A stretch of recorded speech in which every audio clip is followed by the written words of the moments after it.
BR ഗുരുവായൂരിന്റെ പുതിയൊരു വീഡിയോയിലേക്ക് എല്ലാവർക്കും സ്വാഗതം. കോട്ടയം ജില്ലയിലെ വൈക്കത്ത് പ്രധാന മൂർത്തി ശിവൻ, വലിയ വട്ടശ്രീ കോവിൽ, സാധാരണ ശ്രീകോവിലിന്റെ മൂന്നിരട്ടി വലിപ്പമുണ്ട്. ചെങ്ങന്നൂർ കൂത്തമ്പലത്തറ പോലെ അണ്ഡാകൃതിയിലാണെന്നും ഒരു പക്ഷം.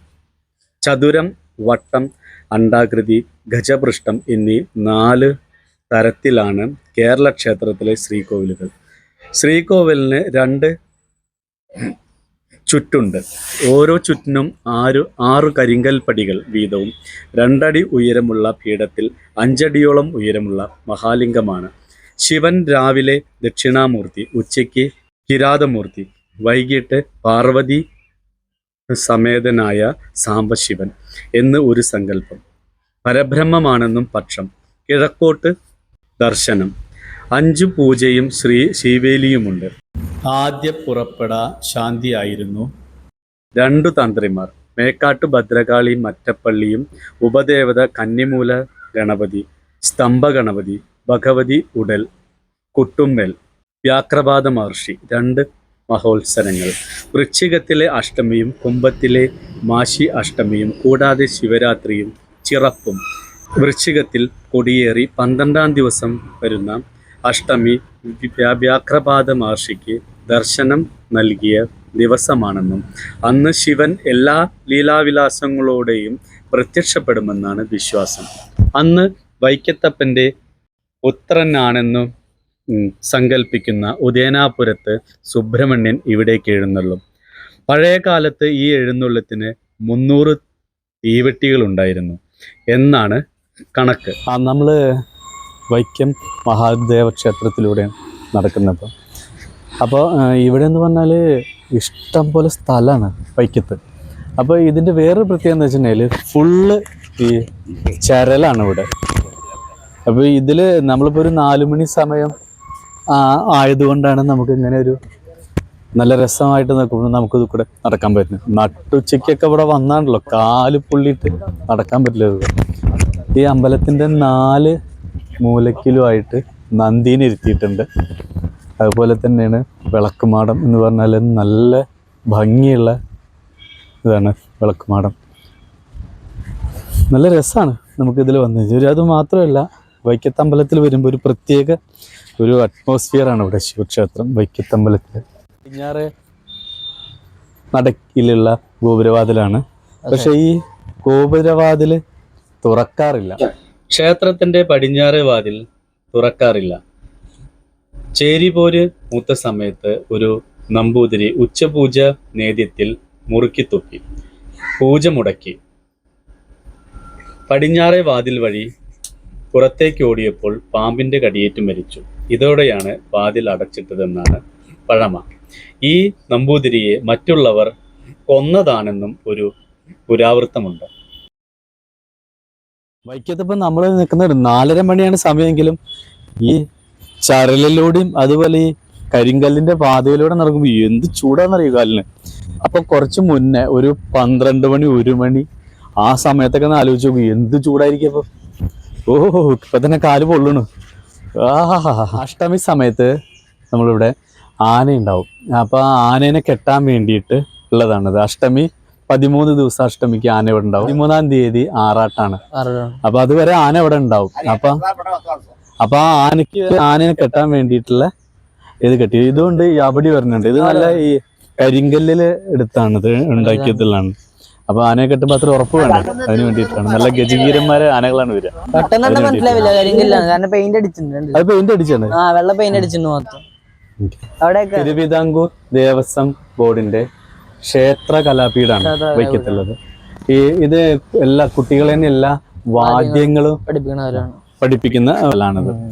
അപ്പൊ എന്താ വെച്ചിട്ടുണ്ടെങ്കിൽ അപ്പൊ ഇവിടെ കുട്ടികളെ കൊടുന്നിട്ട് മുതലേ എല്ലാ വാദ്യങ്ങളും പഠിക്കാൻ പറ്റുന്ന അതിന് വേണ്ടിയില്ല. ഇതിന്റെ അടിഭാഗത്തായിട്ടാണ് ഊട്ടുപുര ഉള്ളത്. ഊട്ടുപുര എന്ന് പറഞ്ഞാൽ അടിപൊളി ഊട്ടുപുരയാണ് കേട്ടോ. ഒത്തിരി ആൾക്കാർക്ക് ഒരുമിച്ചിരുന്ന് ഭക്ഷണം കഴിക്കാൻ പറ്റുന്ന ഊട്ടുപുരയാണ് ഇവിടെ ഉള്ളത്. അപ്പൊ ഇതാണ് അതിന്റെ കലാക്ഷേത്ര പീഠം. നല്ല വലിയ കുളം. ഇവിടെ കുളിക്കാറ് ഉണ്ട്. അവിടെ ഇറങ്ങി കുളിക്കാറുണ്ട്. നല്ല ഭംഗിയുള്ള കുളമാണ്. ഇരുമ്പഴിയൊക്കെ ഇട്ട് കെട്ടിയിട്ടുണ്ട്. ആരും ഇറങ്ങാതിരിക്കാൻ വേണ്ടിയിട്ടാണ് പോകുന്നത്. പക്ഷെ 1-2 കടവുകളൊക്കെ തുറന്നു വെച്ചിട്ടുണ്ട്. അതിലെ ആൾക്കാർ ഇറങ്ങാനും കുളിക്കാറുണ്ട് അതിന് വേണ്ടിയിട്ട്.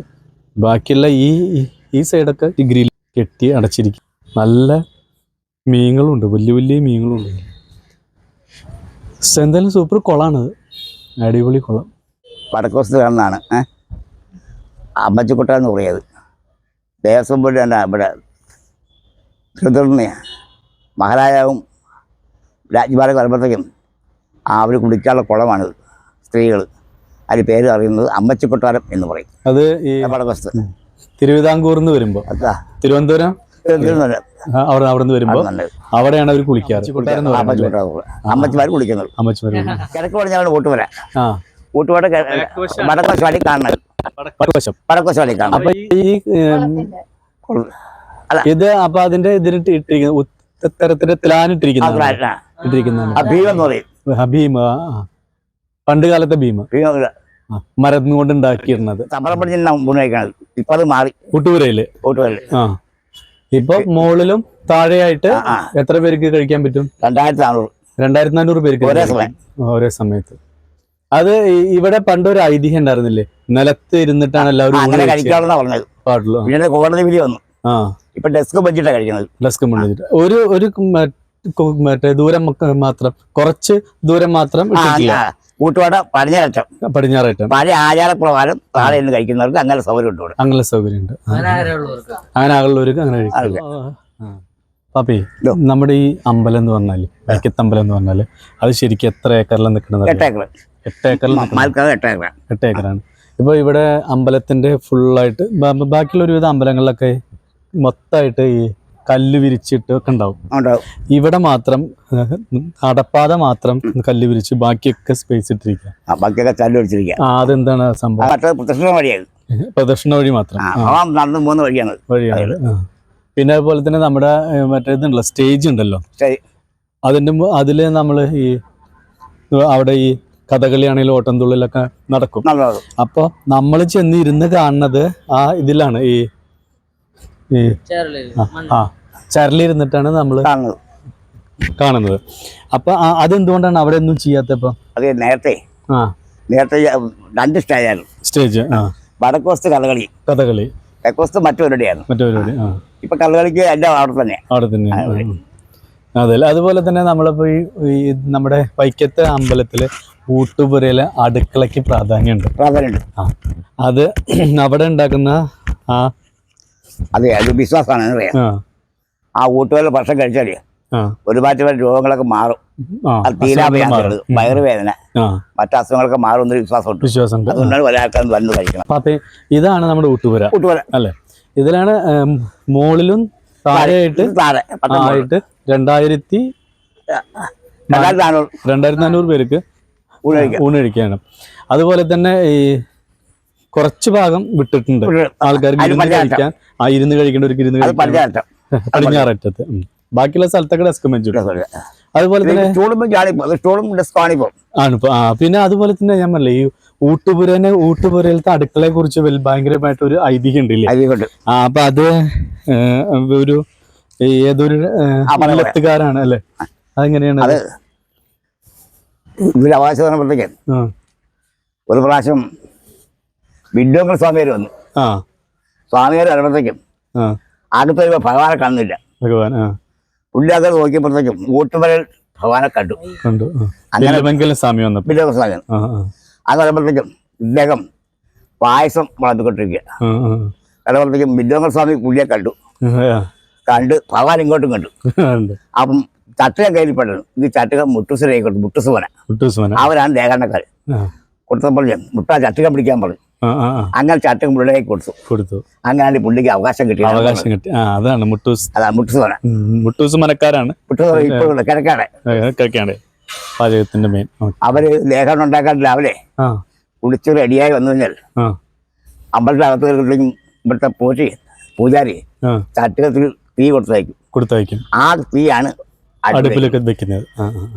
അപ്പൊ ആ ഭക്ഷണം കഴിച്ചാല് ഒരുപാട് മഹാവ്യാധികളൊക്കെ മാറുന്ന പറയുന്നത്. അങ്ങനെ വിശ്വാസം ഉണ്ട് ഇപ്പോഴും ഉണ്ട്. അതിനാണ് ഈ തിരക്ക് ഒഴിവുണ്ട്. ഉച്ചയ്ക്ക് ഊണ് കഴിക്കാൻ വേണ്ടി നല്ല തിരക്കുണ്ടാവും. അത് ശരിയാ, ഞാനും വന്നിട്ടുണ്ട് ഊണ് കഴിക്കാൻ. അങ്ങനെ വിശ്വാസം ആൾക്കാർക്കുണ്ട്. അത് ഇപ്പോഴും ആ ചോദ്യം മാറ്റമില്ല. ഇല്ല. മുട്ടുസുവന ടൂസ്മൻ അതാണ് മുട്ടാ ജട്ട് കമ്പനി എന്ന് പറയുന്നത്. പറയുന്നു. മഹർഷി പരമേശ്വരനെ കാണാൻ വേണ്ടി പരമേശ്വരനെ കാണാൻ വേണ്ടി തപസ്യ ആ സമയത്താണ് ഭഗവാനോട് വരുന്നത്. പരമ്പരത്തെ അന്യ ക്ഷേത്രം ഇവിടെ കൊണ്ടും കാണായിരുന്നു. പരമേശ്വരനെ കാണാൻ ബുദ്ധകം വടക്കോട്ട് കൈകൊണ്ട് കുളം കുഴിച്ചു അവിടെ നിന്ന് വെള്ളം എടുക്കുകയും ഭഗവാൻ നീന്തി നിവർത്തി കൊടുത്തു. ആ കുളമാണ് ഇപ്പൊ കാണുന്ന ഈ വലിയ കുളം. അത് ശരി. അതാണ് വലിയ കുളം. ആ കുളം വലുതായിട്ട് ഇങ്ങനെ കൈക്ക് പിടിച്ച കുളം. അപ്പൊ അദ്ദേഹമാണ് ഇപ്പൊ ഇവിടെ ഇരിക്കുന്നത്. അതാണ് ഇരിക്കുന്നത്. മനസ്സിലായി. അപ്പോൾ ഇവിടെയാണ് ഏറ്റവും വലിയ മേളം നടക്കുന്നത്. ഇവിടെ വെച്ചിട്ട് അഷ്ടമേളം മുഴുവൻ നടക്കണതാ. അഷ്ടമിയുടെ ഇവിടെ വെച്ചിട്ടുണ്ട്. ഇവിടെയാണ് ആന വയ്ക്കുന്നത്. ഈ പറഞ്ഞ ആന വയ്ക്കും. ഇവിടെ ആന പടിഞ്ഞാട്ട് തിരിഞ്ഞു പടിഞ്ഞാട്ട് ഇവിടെയാണ് മേളം നടക്കുന്നത്. വെള്ളം നടക്കുക.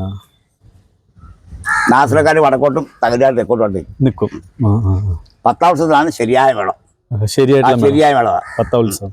അന്നാണ് പിടിക്കന്മാരൊക്കെ ഒരുമാതിരി പേര് കേട്ട ആൾക്കാരൊക്കെ നമ്മുടെ ഇവിടെ ഒരു എന്താണ് പാപ്പ പറഞ്ഞത്? വടക്കൂർത്ത് പാട്ട്. വടക്കൂർത്ത് പാട്ട്. അത് 12 വർഷം കൂടുമ്പോൾ അതിനൊരു ഐതിഹ്യം ഉണ്ടെങ്കിൽ പറയാല്ലേ? പറയാം. 12 വർഷം കൂടുമ്പോഴാണ് ഈ വടക്കൂർത്ത് പാട്ട് ഉണ്ടാവുക. അത് ഉണ്ടായൊരു കാരണം ഉണ്ടായി. ഇവിടെ ആ ഒരു വർഷം ഈ പ്രദേശം മുഴുവൻ വസൂരി വ്യാപിച്ചു. വസൂരി വരികയും വളരെയധികം ആൾക്കാർ മരിക്കുകയും ചെയ്തു. ഒരുപാട് ആൾക്കാർ മരിച്ചു. ഇതിന് മറ്റൊരു പരിഹാരമൊന്നും കാണുന്നില്ല. അങ്ങനെ ആയിക്കഴിഞ്ഞ് ഇവിടെ ആൾക്കാർ എല്ലാവരും കൂടി പ്രശ്നം വെച്ച് നോക്കിയപ്പോഴത്തേക്കും കൊടുങ്ങൂരൊരു അമ്പലത്തിൽ പോയി ഭജന പഠിക്കണമെന്ന് പറഞ്ഞു. അങ്ങനെ മെയിൻ ആൾക്കാർ പ്രധാനപ്പെട്ട ആൾക്കാരുടെ കൂടി കൊടുങ്ങൂരൊരു ഭജന ഇരിക്കുകയും ദേവിയുടെ അനുഗ്രഹം കിട്ടുകയും ദേവി ഇവിടെ വന്നോളാന്ന് പറഞ്ഞിട്ടുണ്ട്. വന്നാൽ 12 ദിവസം ഇവിടെ കാണുമെന്ന് പറഞ്ഞു. അങ്ങനെയുള്ള ഐതിഹ്യത്തിൽ പറയുന്നത് 12 ദിവസം ഇവിടെ കാണുകയും ചെയ്യും. അസുഖങ്ങളെല്ലാം മാറി. അതെൻ്റെ ഐതിഹ്യം. അപ്പം അത് 12 കൊല്ലം കൂടുമ്പോൾ ഇവിടെ ഉണ്ടാവും. 12 കൊല്ലം കൂടുമ്പോഴുണ്ടാവുള്ളൂ. അടുത്ത വർഷമാണ്. അടുത്ത വർഷമാണ് 2025. അതല്ലേ 2026. അന്ന് കളവെടുത്തും പാട്ടുണ്ട് ഒരാളുടെ. അവസാനം 64 കൈ പറിക്കും. 64 കൈ പറിക്കും. കളം എഴുത്തുപാട്ട്. അത് നടക്കുന്നത് ഊട്ടുപാട്ട. അത് വടക്കവശത്ത്. ഊട്ടുപാറയുടെ വടക്കവശത്ത്. അല്ല ഊട്ടുപാറ വടക്കവശമല്ല. അതിലിപ്പോഴത്തെ ക്ഷേത്രത്തിലെ വടക്കവശത്തായിട്ട്. അതുകൊണ്ടാണ് ഇത്ര പ്രാധാന്യം. അത് തന്നെയല്ല, കേരളത്തിലെ ഏറ്റവും വലിയ ശ്രീകോവിൽ ഇതാ. ഇവിടുത്തെ ഏറ്റവും വലിയ കേരളത്തിലെ ഏറ്റവും വലിയ ശ്രീകോവില്. ശ്രീകോവിൽ. അതെല്ലേ. ഈ അമ്പലം കാത്തിരക്ഷിക്കുന്ന രാത്രി ഇവിടുത്തെ മൊത്തം കാവൽക്കാരൻ. ഈ ഭഗവാന്റെ കൃഷികളും ക്ഷേത്രവും മറ്റു കാര്യങ്ങളൊക്കെ രാത്രി നോക്കുന്ന പുള്ളിയാണ്. അത് ആരാണ്? വല്ലിച്ചൻ. കാലേക്കൽ വല്ലിച്ചൻ. അദ്ദേഹമാണ് ഇവിടെ രാത്രി മൊത്തം കാവലുള്ളത്. കാലായ്ക്കൽ വല്ലിച്ചൻ. നമ്മൾ പോയപ്പോഴും ഭഗവാൻ എവിടെയും മകനുമായിട്ട് ഇവിടെ പോവും. കൃഷി വെക്കാൻ വേണ്ടി ഉദയനാപുരത്തിനപ്പനായിട്ട്. അന്നേരം പോകുമ്പോ കാലായ്ക്കൽ വല്ലിച്ചന്റെ വാള് കൊണ്ടാണ് ഒരാള് പോവും. പുള്ളിയല്ല, സെക്യൂരിറ്റി പുള്ളിയാ.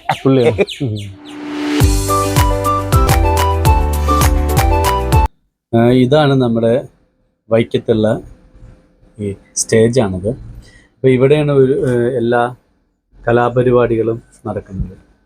ഒരുപാട് കലാകാരന്മാർ വന്നു കഴിഞ്ഞാൽ അഷ്ടമി സമയത്തൊക്കെ ആണെങ്കിൽ ഒരുപാട് കലാകാരന്മാർ വന്നാൽ ഇവിടെയാണ് പ്രോഗ്രാം ഉണ്ടാവാറുള്ളത്. വൈക്കത്ത് അമ്പലത്തിൽ വന്നു, ദീപാരാധന തൊഴുതു, നമ്മളിവിടെ ചുറ്റുവിളക്ക് എത്തിച്ചു നമ്മൾ. അപ്പോൾ നമുക്കിനി അടുത്തൊരു വീഡിയോയുമായി വീണ്ടും കാണാം. അതുവരേക്കും നന്ദി, നമസ്കാരം.